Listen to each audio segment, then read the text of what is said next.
ज्ञान मैंने जो देखा है कि ये बीज रूपी है, और जैसे बीज बोने के बाद इसमें पानी डालो सत्संग का, सेवा का, अभ्यास का,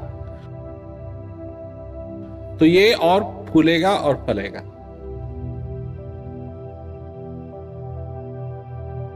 और जितना इसमें समय लगाते हैं, जितना अभ्यास करते हैं, सेवा करते हैं, सत्संग सुनते हैं, बिन सत्संग विवेक ना होई, राम कृपा बिन सुलभ न सो।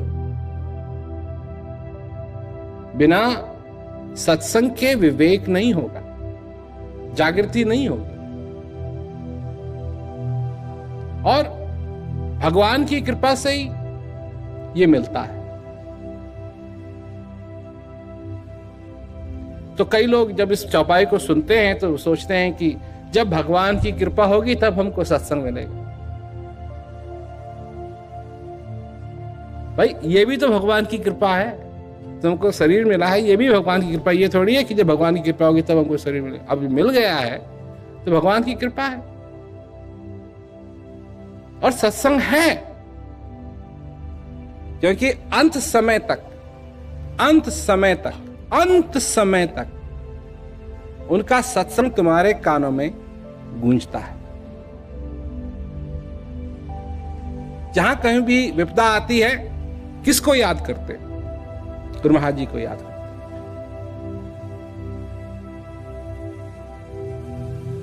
जब कभी भी संशय होता है, गुरु महाराज जी को अगर याद करोगे तो वो संशय भी भाग जाए।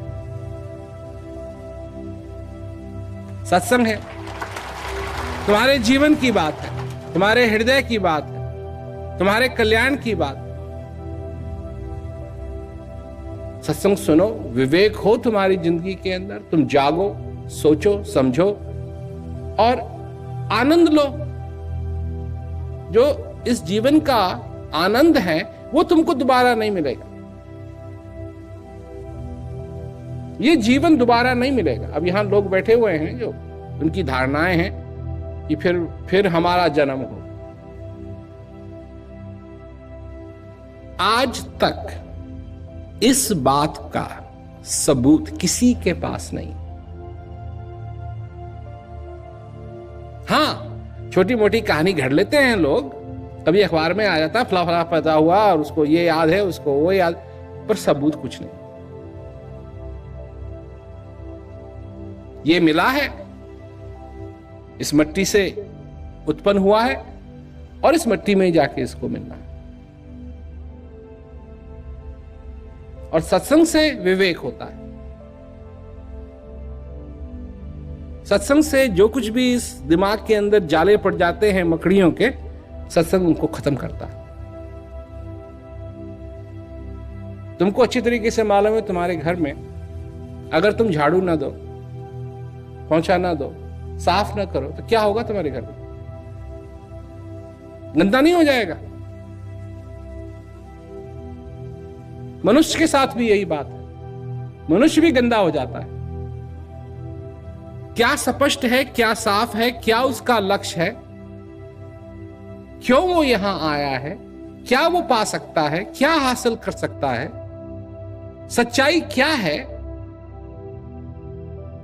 ये सारी चीजें सत्संग में ही मिलेंगी।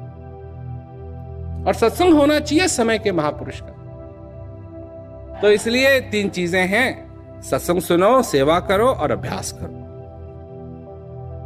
आनंद लो, अपने जीवन में खुश रहो, खुश रहो। तुम्हारे जीवन के अंदर अगर विपत्ता आए, दुख आए, तो याद रखो कि जब तक ये श्वास आ रहा है, जा रहा है, भगवान तुम्हारे पीछे है। उसका हाथ तुम्हारे कंधों पे है, उसका हाथ तुम्हारे सिर पे है, उसका हाथ तुम्हारे अंदर है जब तक ये श्वास आ रहा है, जा रहा है। और याद रखो कि जो भी दुख है ये आया, पहले नहीं था, अगर आया तो जाएगा जरूर। सब्र रखने की जरूरत है, आया तो जाएगा जरूर।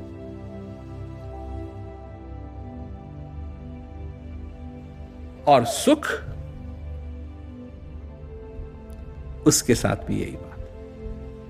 अगर सुख आया तो वो जाएगा जरूर। इसलिए सुख में क्या करो? सुमिरन करो, भक्ति करो।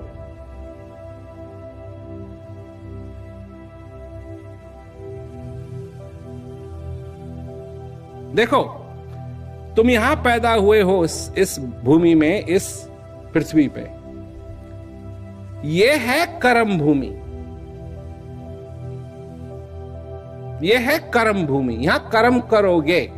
अगर तुम कुछ भी ना करो तभी तुम कर्म कर रहे हो। ये ऐसी भूमि है, ऐसी धरती है, कर्म भूमि है। ये कुछ ना करोगे तभी कुछ कर रहे हो। अब सिर्फ बात यह है कि सबसे बढ़िया कर्म क्या है, और सबसे बढ़िया कर्म है भगवान की भक्ति। तो अगर करना है कुछ तुमको, पहले सबसे पहले भगवान की भक्ति, उसके बाद सब कुछ और। समझे ना? उसके बाद सब कुछ और।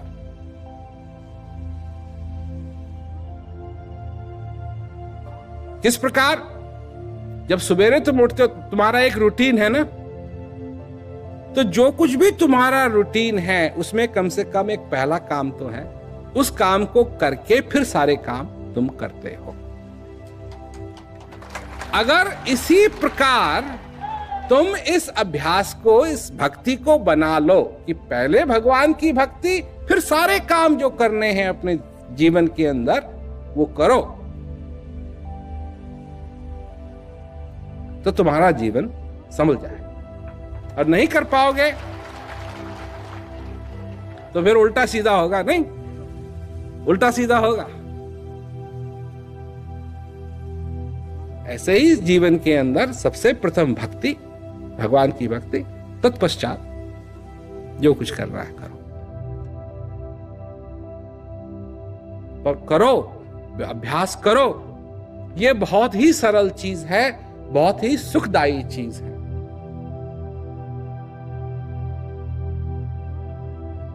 क्या? क्योंकि यह शरीर तो नाशवान है और अविनाशी अंदर बैठा है। यही पुल है, पुल, जिस पुल पे सफर करने से, चलने से नाशवान अविनाशी का अनुभव कर सकता है, और किसी तरीके से नहीं हो सकता। यही एक तरीका है जिससे नाशवान अविनाशी का अनुभव कर सके। और दर्शन में सच बात तो यह है कि जो तुमको चाहिए वो तुम्हारे अंदर है। क्या जरूरत थी तुमको? एक ही चीज की जरूरत थी कि कोई ऐसा मिले जो ऐसा ज्ञान दे, ऐसी चीज दे जो वहां तक ले जा करके हमको उस चीज का अनुभव करवा दे। अब वो तुम्हारे जीवन में भी संभव हो गया है।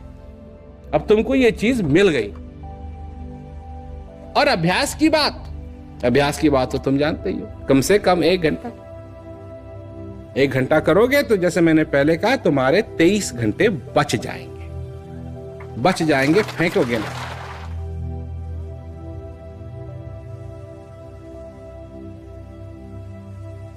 तो समझने की बात है, समझने की बात। तो करो और आनंद लो, इस ज्ञान का आनंद लो।